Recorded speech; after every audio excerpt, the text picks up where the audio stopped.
The fluorescent lights of St. Anthony's Hospital hummed their endless mechanical song.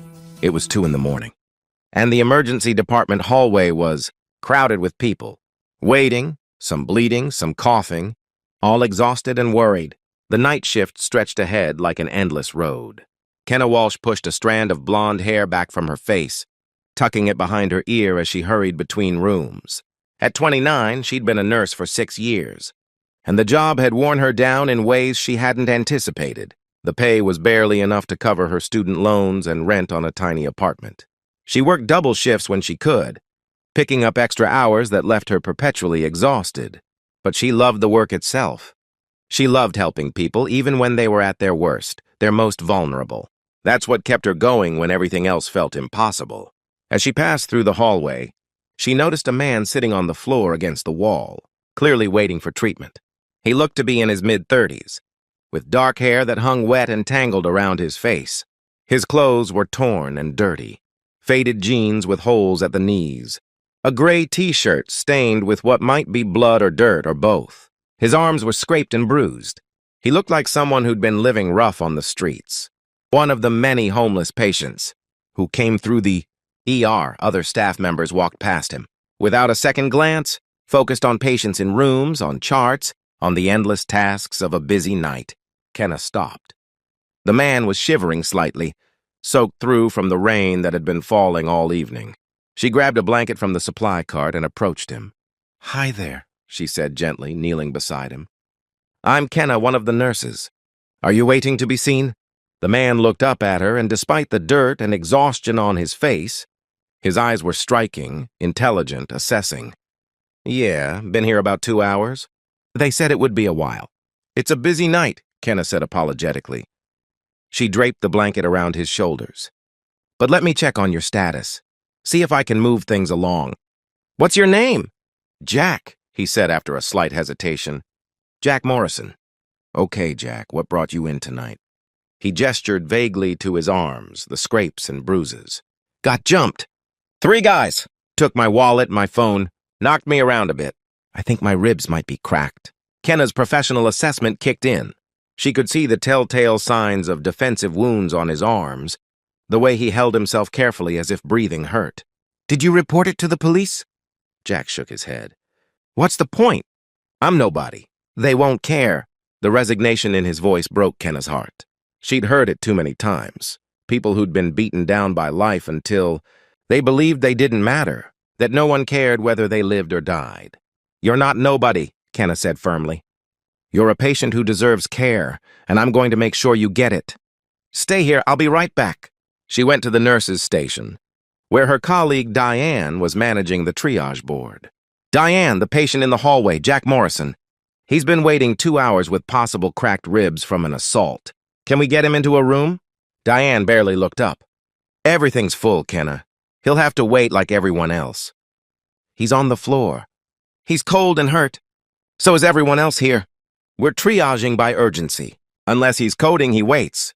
Kenna felt frustration rise, but swallowed it. She knew Diane wasn't being cruel, just practical. They were overwhelmed and understaffed. But something about Jack made her unable to walk away. She returned to the hallway.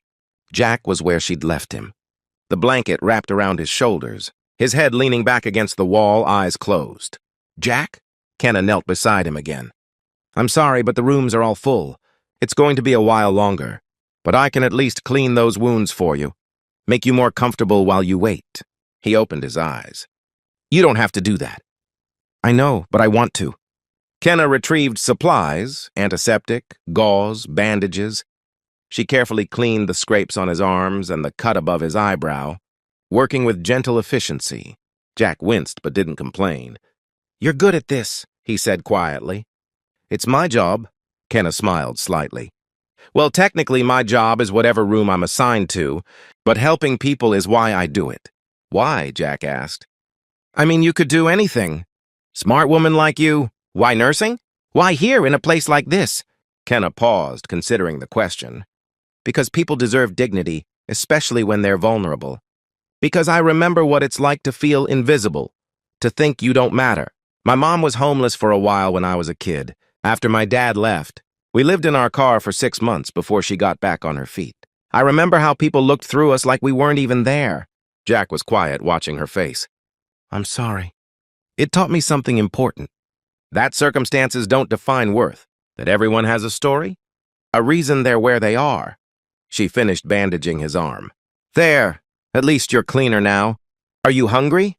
I have a granola bar in my locker. You really don't have to? I know I don't have to. But I'm offering. Kenna stood. Wait here. I'll be right back. She returned with the granola bar and a bottle of water from the vending machine. Jack accepted them with quiet gratitude, eating slowly, carefully, like someone who hadn't had a proper meal in days. Over the next 2 hours, as Kenna moved through her rounds, she checked on Jack repeatedly, brought him coffee when she grabbed some for herself, convinced the attending physician to examine him between other patients.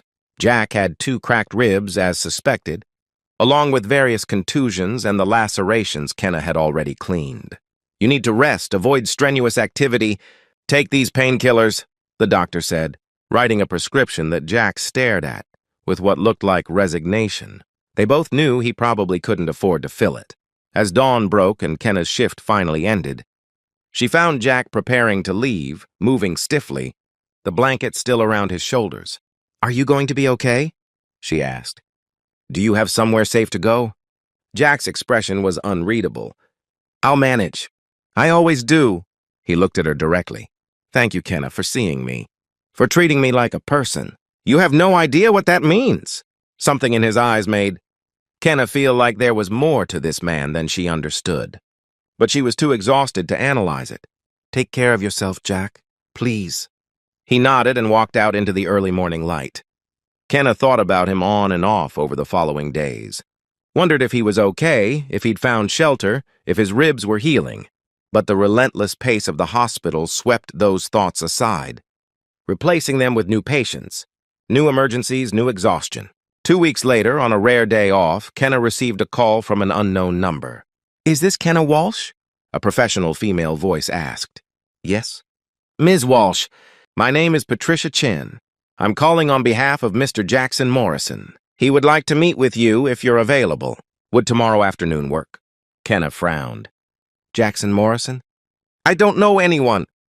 You may know him as Jack, from St. Anthony's Hospital Emergency Department. Oh, is he okay? Did something happen? He's fine, Miss Walsh. He simply wishes to speak with you. Would you be available to meet him at the Grandview Hotel at 2 p.m. tomorrow? The Grandview Hotel was the most expensive hotel in the city. Kenna felt confused but agreed, curiosity overriding her reservations.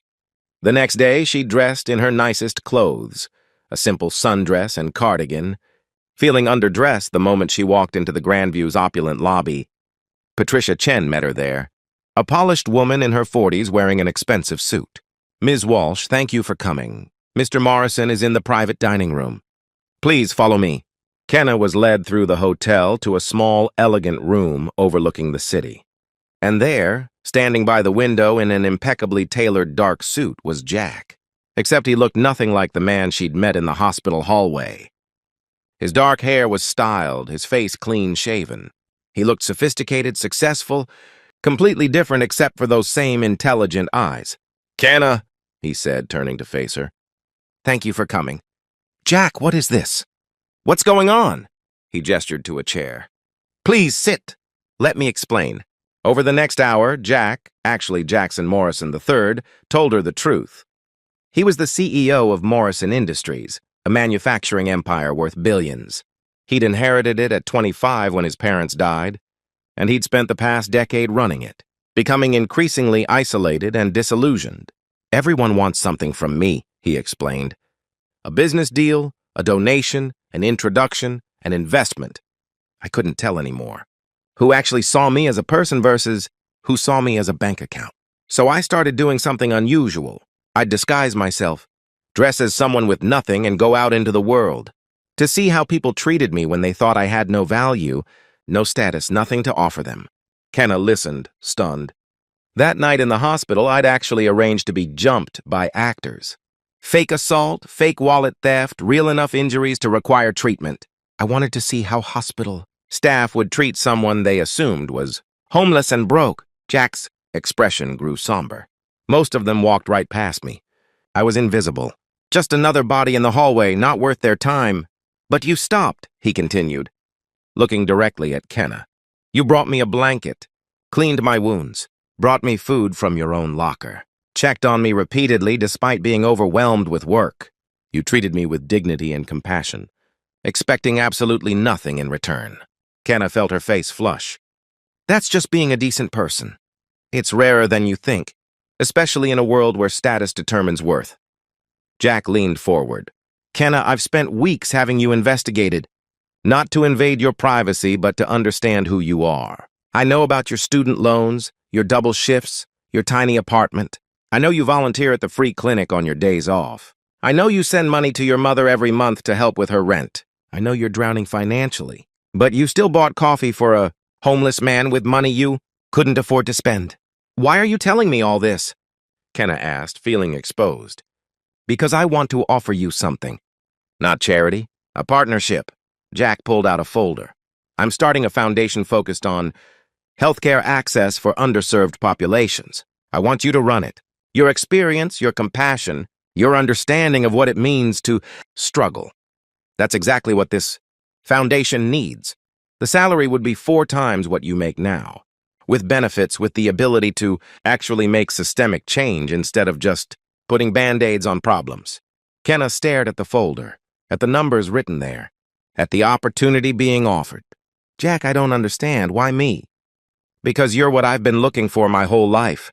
Someone who sees people as people, regardless of what they have or don't have. Someone whose first instinct is compassion, not calculation. He paused. And because over these past 2 weeks, I haven't been able to stop thinking about you. The way you knelt beside me in that hallway. The way you looked at me like I mattered. This isn't about the foundation, is it? Kenna asked quietly. It is, and it isn't. Jack met her eyes. I want you to run the foundation because you're perfect for it. But I also want the chance to get to know you as someone more than a patient you helped. I want to see if the connection I felt that night was real, or if it was just gratitude. Kenna sat back, overwhelmed. Part of her wanted to be angry at the deception, at the test she hadn't known she was taking, but another part understood the loneliness that had driven it, the desperate need to be seen for who you are rather than what you own. I need to think about this, she said finally. Of course. Take all the time you need. Kenna took 3 days. She talked to her mother, who reminded her that opportunities like this don't come often. She talked to her friend Diane, who told her she'd be crazy to turn it down.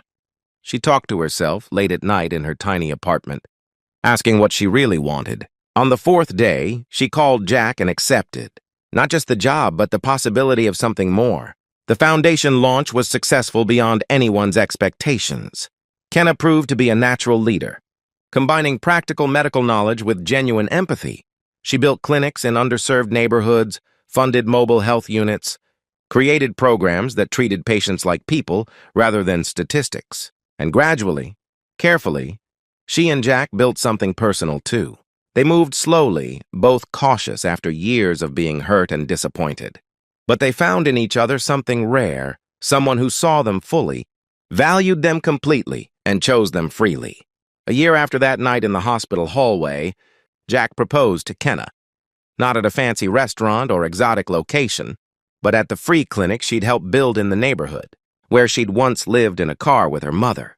You saved me that night, he said, kneeling in front of her.